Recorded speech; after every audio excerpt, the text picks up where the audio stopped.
In the last 5 years, Ubisoft have become one of the most hated companies in the whole industry, which is quite impressive. They've had crazy amount of harassment allegations in their studios, NFT games, games that nobody wants, never owning our games. Remember that one? Remember that one? Taking games out of people's accounts because they don't want you to have it anymore. And the worst of all, making me use Ubisoft Connect. God. I've got it on Steam. Let me click the play button and then it just boot the game up. Don't boot me to fucking Ubisoft Connect. It doesn't work. But they weren't always like this. Hard to believe. 10, 15 years ago. We didn't hate Ubisoft. Our worst complaints for them. Maybe a bit too much Assassin's Creed. Maybe don't try and make a formula to how to release games and make art. The open world fatigue was definitely starting to sink in, and their games were a bit janky, but we were like, they'll fix that, surely. And that was it. That was all of our issues. Solid 7 out of 10 games were coming out of Ubisoft. We didn't hate them. So it seems to me, ladies and gentlemen, out of all the companies in the gaming industry, I think Ubisoft did the biggest switch up, and it's quite tragic. What the hell is that? I think he's speaking French. What kind of gentleman speak French?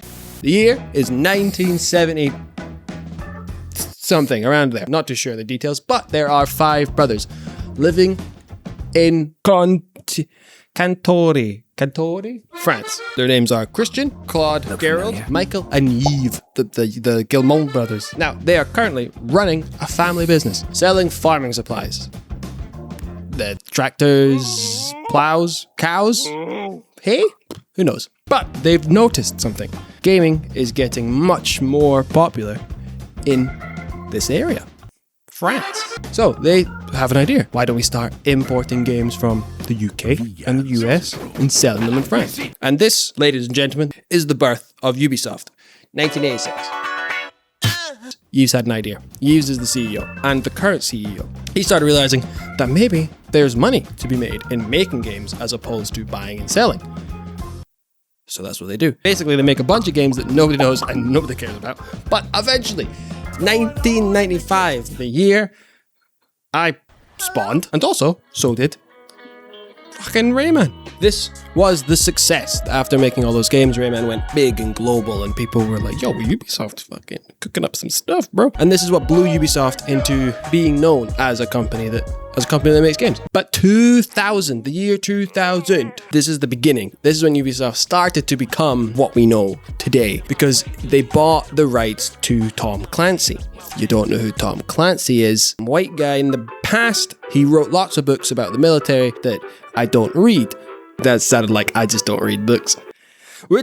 So they bought Tom Clancy, and this is where we start getting the Splinter Cells, the Ghost Recons, the Rainbow Six Siege, not Siege, just Rainbow Six. A lot of these franchises are still around. A lot of them are bad now, and Splinter Cell is nowhere to be seen. Oh, there's a joke there, man. There's a joke. Then 2003, Prince of Persia, because they bought the rights to Prince of Persia and they revamped it. This game was fantastic. This is where I think the uniqueness of Ubisoft, the creativity of them, is fully on display, and it's quite early in their making games career. You, the player, was getting told the story from the prince, which was fantastic for this whole ludonarrative dissonance talk. The idea being the game, ludonarrative dissonance, is a fancy word for what I'm doing in game does not match the story that I'm playing. Easy example is Nathan Drake from Uncharted being like a nice guy, but then you play the game and he kills thousands and thousands of people, so he is like a psychopath. That. But ludonarrative dissonance in Sands of Time is kind of it's not there.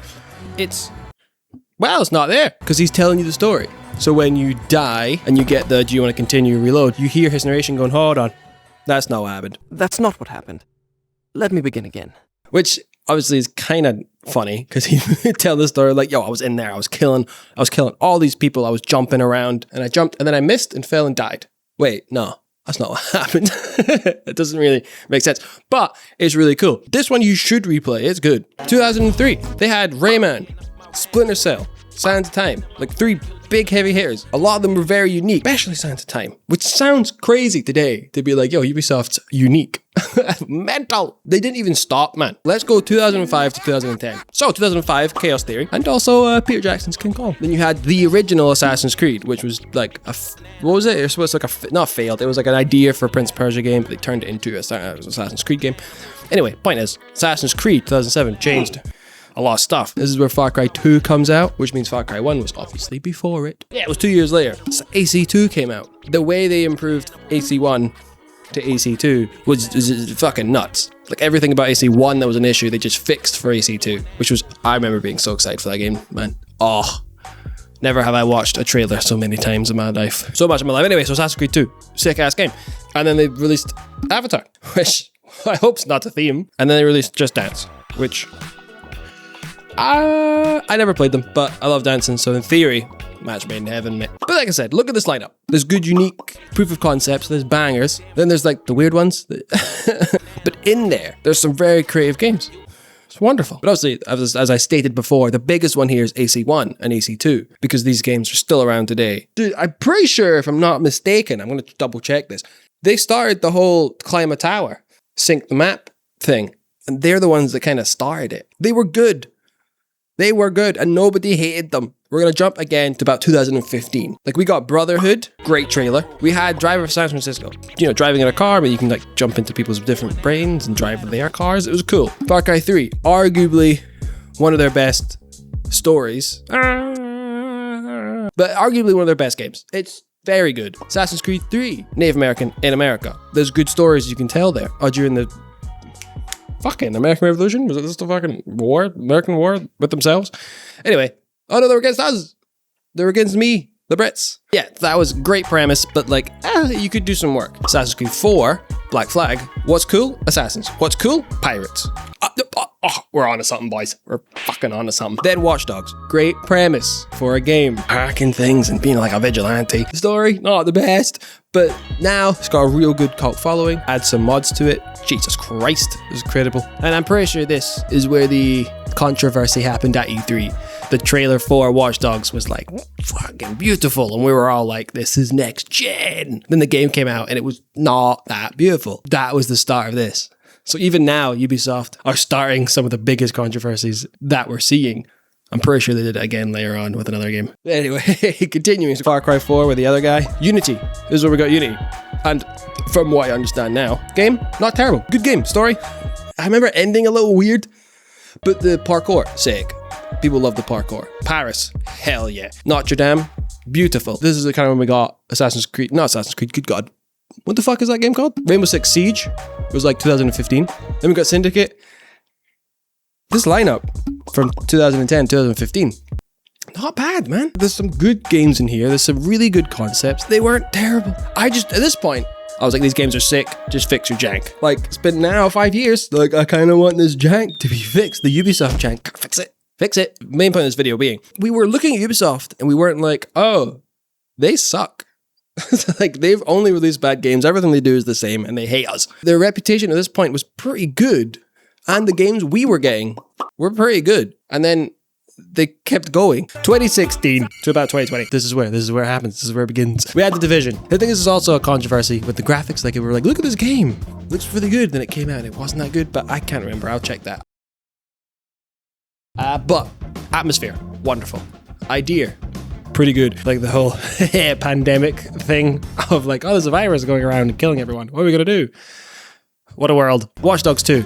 You should go and play it. It's one of their best works, to be honest. The chemistry between the characters, even though they could be cringy, I think it was good. Obviously, Watch Dogs is getting more and more relevant as time goes on.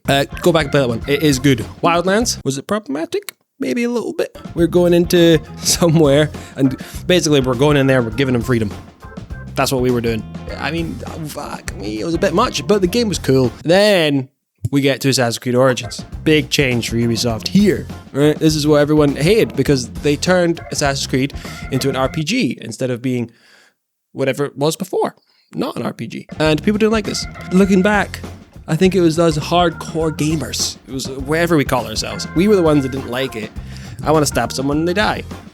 Not stab someone and my score isn't high. Enough. But this game was a commercial success and a critical success. People liked this game and people bought this game. But this is where I think we started to get microtransactions. And we were like, hopefully this is not a trend. Then we got Mario and Rabbids. I didn't play this one, so Far Cry 4 or 5, sorry. Some people like it because the main guy is America. I don't remember much about it, but I do remember the opening being creepy as fuck. Again, at this point, we were starting to get tired of what Ubisoft were doing, but that doesn't mean the games themselves were necessarily bad. You know what I mean? Then we got Odyssey. Now, this is a lot of people's favorite one in the RPG trilogy. And again, we don't love the RPG trilogy as hardcore gamers. We know what's best all the time. This game sold fantastic and people love it. I didn't like it. Then we got The Division 2. Again, I think people like this. I liked it. So, there's that. Breakpoint. This was one of the biggest fuck-ups they've had on this list. This was a mess, man. It was just full on, like, let's take this realistic military simi game and turn it into a live servicey thing with always online. It was just a mistake. I don't know what they were thinking. And even Ubisoft knew that because they went back and they changed it. I think a year in 2020, and they gave it a complete makeover. They removed all the gear scores from the game and made it a much more realistic game. Since they've done that, it has quite the cult following and a modding support for on. People like it. I don't, but people do. Then we got Legion. I think this is one of the biggest fuck-ups they made completely. I think this game is fundamentally fucked. I like Legion. I was born in London. I looked on the street and they have a look left before you cross the road sign. I don't live in Britain anymore. So I just got nostalgic, dude. I was like, oh, look at that.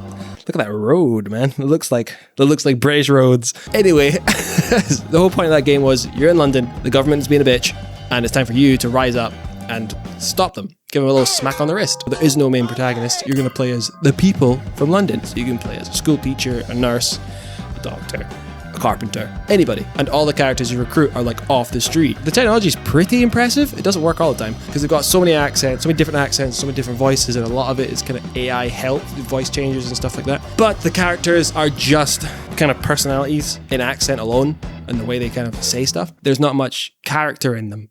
And they don't really change or evolve over the course of the story because they had to write every single scene for their story as if you are anybody, which means you kind of feel like nobody. We got one more. Valhalla. Like the other two, people didn't like it, but that's a lie because it sold really well. And critically, it was not as liked, but it wasn't like a fucking 4 that we all thought. Or that we all think it is. And I know critics can be wrong. We're looking at it from a bit more of a like, what did people think about it? A lot of people didn't hate it. So in this section, you can see Ubisoft becoming what we know now. Breakpoint, they kind of salvaged and there's a cult following. Watch Dogs, I don't think anyone really likes this and I don't think it kind of works as a game. And again, I love this game. I've put fucking like 50 hours in it. I liked it. Origins, Odyssey, Valhalla, the microtransactions they were shoving in our face were just egregious. And the prices were insane. Like, get a new horse skin, get a new sword skin, get a new shield skin, get a new actual skin. It was just fucking insane. And it just pissed everybody off. So they changed the Assassin's Creed idea. We weren't happy about that. Then they started shoving microtransactions in our faces. And we were like, hey, we don't like this, right? That was EA's thing. Stop that. And our complaints from before are still there. We're still getting the open world fatigue. It's a bit too much Assassin's Creed. And your games are still pretty janky. So all this together just fucks with Ubisoft's reputation. We're all like, what are you doing, dude? You weren't bad. We were liking where you were going, and then you just, in the last 5 years, you took quite the turn. Hold down your mind. We're all kind of pissed off at what Ubisoft did. And then we're going to continue into like the last 5 years. 2021. NFTs. They released NFT games. Ridiculous. Nobody wants this. We all hate NFTs. They abandoned Breakpoint. And like I said, this would piss people off because there was a hardcore following. Crew. Remember The Crew? That game that I don't think anyone's really cared about. But the point is, they took it out of your library. Like if you had The Crew in your library, they snatch it. Obviously, I don't need to explain this. Bullshit. Then, next year, Ubisoft executive, this is when that guy, who is his name, Philip Tremblay, is that his name? This guy. That's when he said the famous line, you have to get comfortable not owning your games. And we were all like, what the fuck? I fucking bought it. What do you mean? Nah. Fuck up. Enormous. I hate you, Ubisoft energy coming from us at that point. The important part. The part we really care about. The games. What came out. Mario and Rabbids. Like nobody. Fine. Not heavy hair. Mirage. I didn't like it. I hated it. I thought it was quite bad. It was like a return to roots. But it was like a janky return to roots because they were taking the engine they were using Valhalla from, which wasn't a stealth engine. The stealth was quite good. You could do some cool stuff. But story-wise, it pissed me off. So people weren't upset, per se, but it wasn't exactly the triumphant return that we were looking for. There we go, Avatar. Nobody wants this. Nobody. Prince of Persia Lost Crowns. My friend, I asked him, how was it? He said, sick. So, This one's pretty good, but unfortunately it didn't sell well. For whatever reason, don't know. Got Skull and Bones, the game that was said to be quadruple A, and it took them, 10 years to get out. This is really weird. No one wants it. It came out, it sucked, nobody liked it. Star Wars Outlaws. There was a lot of backlash to this game, mostly because I think the lady was a woman and quote unquote ugly, which never made sense to me. Like, she's a wee cutie patootie. Like, what the fucking, have you ever looked at a woman? Very bizarre. Anyway, I didn't like it. Like, the story just really bugged me. It was not Ubisoft's best outing. It was what we wanted. It just wasn't good enough. I just did not like the main character. I would have rather played as the fucking robot the whole time. Robot wearing a jacket? Interesting. Why is he wearing a jacket? He doesn't get fucking cold, does he? Like, a lot of people were just like, we're not buying this game because she's a woman. And she's ugly. Which I don't think is a factor. Because again, the loud people on the internet didn't like Assassin's Creed because it wasn't Assassin's Creed anymore. Yeah, it sold really well.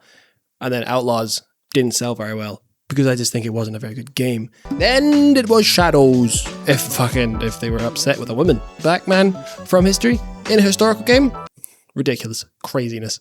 Wild. But I played the game. Right? I played it. It was very, very not good.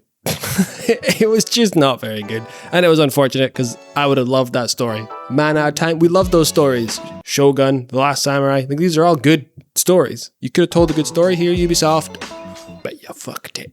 Same thing with Outlaws. If the game was good, people would have bought it. That's my guess. Now, look at this list. Skull and Bones, just bad PR. No one liked it. Outlaws, not good enough. Shadows, not good enough. Mirage, not good enough. So if you look at these games, the past 5 years, while these games were coming out, also all these bloody controversies of microtransactions, you don't get to keep your games, and fuck you. Ubisoft just completely turned into a company that hates us, the consumer, the people. It's just horrible. Horrible. Ladies and gentlemen, all of that rambling, the year 2026. People just don't like them. 10 to 15 years ago, Ubisoft's reputation was okay. 5 years ago, they were making decisions we didn't like, but we didn't just hate them or even use the word evil.